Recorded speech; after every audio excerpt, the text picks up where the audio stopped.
इधर आसाम में वक्त वक्त पर सियासी सुलह का जिन्न बोतल से बाहर आ जाता है। मंत्रिमंडलीय विस्तार से लेकर राजनीतिक नियुक्तियों की उम्मीद में बैठे कई नेताओं की भावनाएं वक्त दर वक्त सामने आती रहती हैं, लेकिन लॉकडाउन का अनलॉक होने का जो असर था वो कुछ इस रूप में दिखाई पड़ा कि सूबे की सियासत भी अनलॉक हो गई।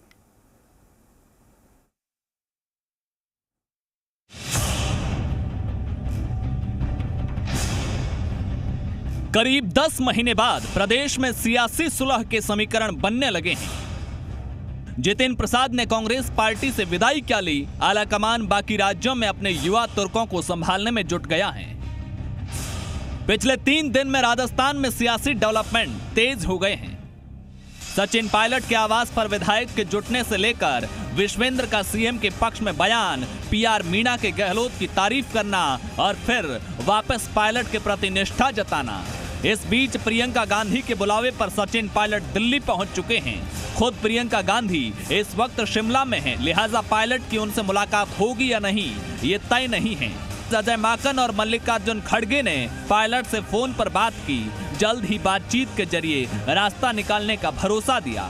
इन सबके बीच पायलट गुट के वरिष्ठ मंत्री हेमाराम चौधरी अब भी अपनी बात पर अड़े हैं, लेकिन मॉडिफाइड लॉकडाउन की वजह से इस्तीफे पर फैसला लटक गया है।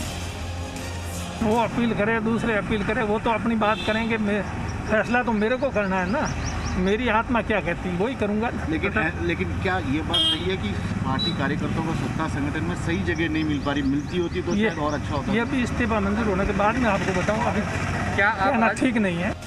इधर सचिन पायलट ने भी बीजेपी पर तल्ख बयान देकर ये साफ कर दिया कि वो कहीं नहीं जाने वाले हैं, कांग्रेस के भीतर ही रहकर अपनी लड़ाई लड़ेंगे। मैंने भी सुना रीटा बहुगुणा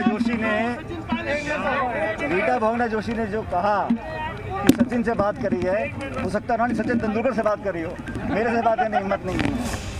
दरअसल पिछले साल सियासी संकट के बाद आलाकमान ने सुलह के लिए कमेटी का गठन किया था, लेकिन ये कमेटी 10 महीने बाद भी कोई फैसला नहीं ले पाई है। इस कमेटी में अहमद पटेल, अजय माकन और केसी वेणुगोपाल सदस्य थे। अहमद पटेल के निधन के बाद कमेटी में 2 सदस्य ही बचे। पटेल के निधन के बाद इस कमेटी की एक भी बैठक नहीं हुई। इधर पंजाब कांग्रेस में उपजे सियासी विवाद को सुलझाने के लिए भी हाल ही में कमेटी बनाई गई थी। इस कमेटी ने 10 दिन के भीतर रिपोर्ट सौंप दी, जिसके बाद पायलट खेमे के विधायकों ने यह आवाज उठाना शुरू कर दिया कि अगर पंजाब में 10 दिन में फैसला हो सकता है तो राजस्थान में 10 महीने में भी क्यों नहीं हुआ। हालांकि अजय माकन साफ कर रहे हैं कि वो लगातार सचिन पायलट के संपर्क में हैं। आगे कार्रवाई कर रहे हैं और जो रिक्त पद हैं, चाहे वो कैबिनेट के हों, चाहे वो सरकार के अंदर बोर्ड और कमीशन के हों, उसको बहुत जल्दी अपॉइंटमेंट कर रहे हैं, सब लोगों से बात कर रहे हैं। सर, कहा जा रहा है सचिन पायलट काफी नाराज है। नहीं, मेरी तो रोज बात हो रही है। अगर नाराज होते तो मेरे से बात होती। लेकिन अब कई सवाल सियासी गलियारों में चर्चा के विषय बने हुए हैं। क्या आलाकमान सुलह के समीकरण बैठाने की पूरी तैयारी में है? क्या शिमला से लौटकर प्रियंका गांधी पायलट से मुलाकात करेगी? क्या सुलह कमेटी अधूरे कॉरम में ही फैसला लेगी या नए सिरे से कमेटी का गठन होगा? और सबसे बड़ा सवाल तो यही कि क्या इस बार समाधान होना तय है, क्योंकि पिछले 3 दिन से जिस तरह से पॉलिटिकल डेवलपमेंट तेज हुए हैं, उससे तो यही संदेश जा रहा है कि सचिन पायलट भी जानते हैं कि लोहा गर्म है। अगर इस बार भी चूके तो मामला फिर लंबे समय के लिए ठंडे बस्ते में जा सकता है। दिल्ली से मनोहर विश्नोई और जयपुर से सुशांत पारिक, सी मीडिया।